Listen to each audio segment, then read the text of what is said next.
Assalamualaikum warahmatullahi wabarakatuh. Perkenalkan, saya Giska Nurfadila Madani dari program studi manajemen PJJ S1 kelas MJ610. Pada kesempatan kali ini saya akan mempresentasikan tugas UAS mata kuliah Organization Behavior atau perilaku organisasi. Dalam presentasi ini saya akan membahas beberapa studi kasus mengenai perilaku organisasi, mulai dari perilaku individu dan kelompok, budaya organisasi, struktur komunikasi, kepemimpinan, motivasi, kinerja, konflik hingga politik dan kekuasaan dalam organisasi. Di sini kasus pertama adalah PT Cendaka Logistik. Perilaku organisasi menjadi penting karena permasalahan yang terjadi sudah berdampak langsung terhadap kinerja perusahaan. Keterlambatan pengiriman meningkat 30%, turnover karyawan gudang mencapai 40% per tahun, dan kepuasan pelanggan juga menurun. Hal ini menunjukkan bahwa masalah perusahaan bukan hanya berkaitan dengan aspek teknis, tetapi juga bagaimana karyawan dikelola. Jika perilaku organisasi terus diabaikan, perusahaan dapat mengalami penurunan produktivitas, meningkatnya turnover, biaya rekrutmen yang lebih besar, serta menurunnya motivasi dan kepuasan pelanggan. Untuk meyakinkan direksi, perusahaan dapat menunjukkan hubungan antara perilaku karyawan dengan hasil bisnis melalui data, misalnya membandingkan turnover, produktivitas, keterlambatan, dan kepuasan pelanggan sebelum dan sesudah program diterapkan. Selanjutnya itu di kasus kedua, karakteristik perilaku organisasi.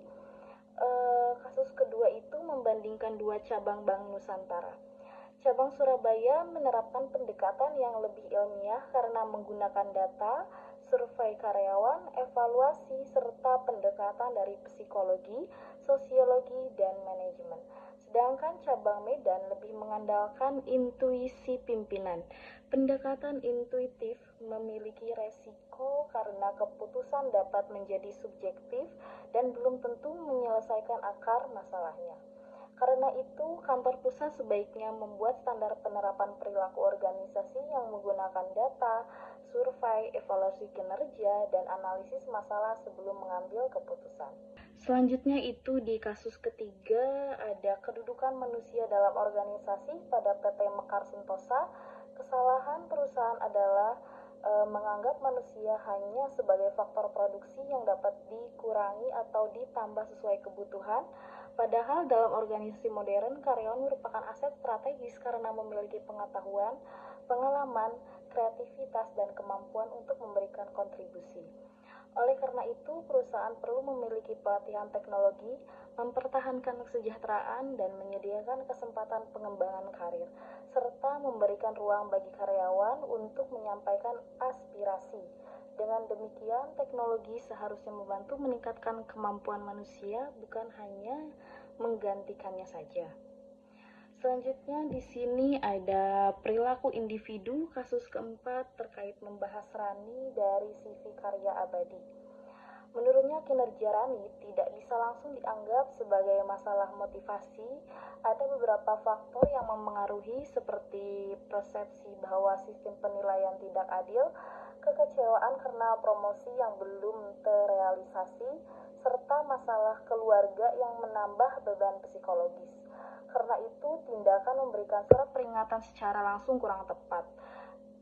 Atasan seharusnya melakukan pendekatan personal terlebih dahulu, mencari tahu penyebab masalahnya, kemudian memberikan dukungan dan membuat target perbaiki yang realistis. Selanjutnya itu ada kasus tim proyek PT Digital Kreasi perilaku kelompok. Dalam kasus ini terbentuk dua kelompok informal yang saling bersaing. Selain itu terjadi grafting, yaitu anggota enggan memberikan kritik terhadap pemimpin, serta social loafing ketika sebagian anggota terlalu bergantung pada anggota lainnya. Hal ini menunjukkan bahwa kekompakan tidak selalu berarti kelompok tersebut efektif. Untuk memperbaikinya, pemimpin perlu membagi tugas dan tanggung jawab dengan jelas, menetapkan target individu ataupun kelompoknya, menciptakan suasana yang aman untuk menyampaikan kritik serta melakukan evaluasi secara berkala. Selanjutnya itu di kasus ke-6 budaya organisasi pada PT Sentra Pangan setelah proses akuisisi. Setelah akuisisi, budaya berubah menjadi lebih berorientasi pada target, kompetisi individu dan komunikasi yang lebih formal serta hierarkis. Perubahan yang selalu tiba-tiba menimbulkan resistensi karena karyawan merasa kehilangan budaya yang selama ini mereka jalankan.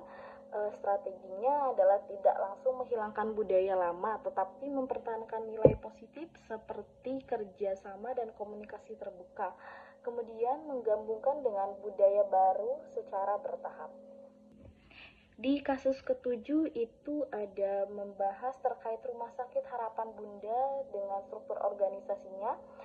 Masalah utamanya adalah rentang kendali yang terlalu luas karena satu direktur medis membawahi lebih dari 20 kepala unit. Selain itu terdapat tumpang tindih wewenang dan belum adanya manajemen menengah yang memadai. Akibatnya pengambilan keputusan menjadi lambat dan jalur komunikasi formal menjadi tidak jelas.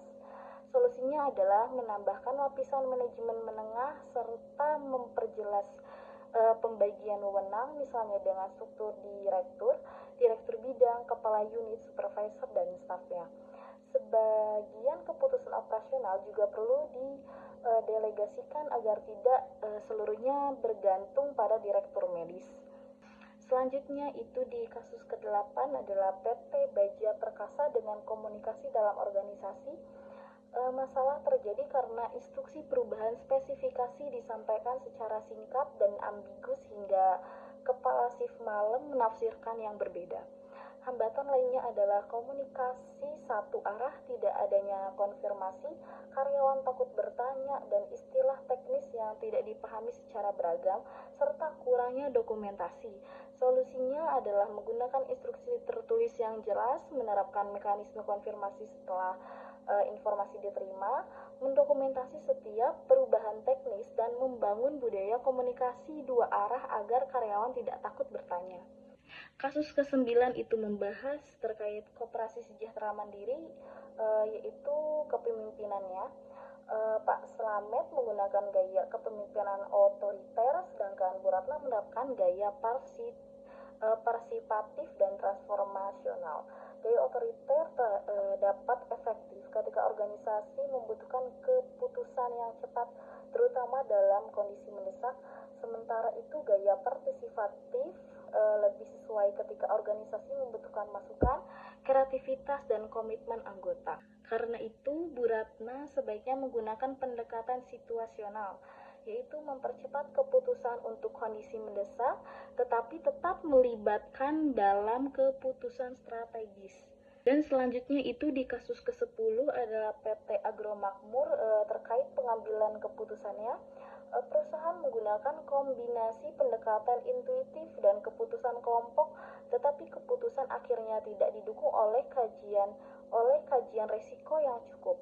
Seharusnya proses pengambilan keputusan dimulai dari mengidentifikasi masalah dan tujuan, mengumpulkan informasi, melakukan studi kelayakan, dan menganalisis risiko, membuat beberapa alternatif, membandingkan biaya dan manfaat, kemudian memilih alternatif yang paling tepat untuk mencegah bias kelompok. Seluruh anggota perlu diberikan kesempatan menyampaikan pendapat, termasuk pendapat yang berbeda dari mayoritas, serta melibatkan pihak legal dan lingkungan. Kasus ke-11 yaitu terkait membahas peta solusi prima, yaitu terkait motivasinya. Kenaikan gaji sebesar 15% ternyata belum cukup untuk meningkatkan motivasi karyawan. Menurut teori dua faktor Herzberg, yaitu gaji dan kondisi kerja termasuk faktor higienis, sedangkan pengakuan, kesempatan berkembang, tanggung jawab, dan pekerjaan yang bermakna merupakan faktor motivasional. Karena itu, perusahaan tidak cukup hanya memberikan kompensasi finansial. Program yang dapat dilakukan antara lain memberikan penghargaan bagi karyawan yang berprestasi, menyediakan jenjang karir, memberikan pelatihan, dan memperkaya pekerjaan. Selanjutnya itu di kasus ke-12 adalah PT Cipta Elektronika yang menerapkan sistem first ranking dalam kinerja organisasinya. Sistem ini mewajibkan 10% karyawan masuk kategori kinerja rendah meskipun sebenarnya seluruh anggota tim memiliki kinerja yang baik. Hal tersebut dapat menimbulkan rasa tidak adil, persaingan tidak sehat, menurunnya kerjasama, bahkan membuat karyawan berprestasi meninggalkan perusahaan. Untuk divisi R&D, sistem penilaian perbaikan disesuaikan dengan karakteristik pekerjaan. Misalnya berdasarkan inovasi, kualitas penelitian, kontribusi terhadap proyek, proses kerja dan hasil jangka panjang. Evaluasi juga dapat dilengkapi dengan feedback. Kasus ke-13 adalah konflik antara divisi pemasaran dan produksi di PT Maju Makmur, yaitu terkait konflik dalam organisasi. Konflik awalnya berawal dari masalah struktur dan komunikasi. Divisi pemasaran menjanjikan waktu pengiriman tanpa melakukan koordinasi dengan produksi mengenai kapasitas yang tersedia. Pada awalnya konflik dapat bersifat fungsional karena menunjukkan adanya masalah yang perlu diperbaiki. Namun ketika berkembang menjadi saling menyalahkan secara personal, konflik berubah menjadi disfungsional.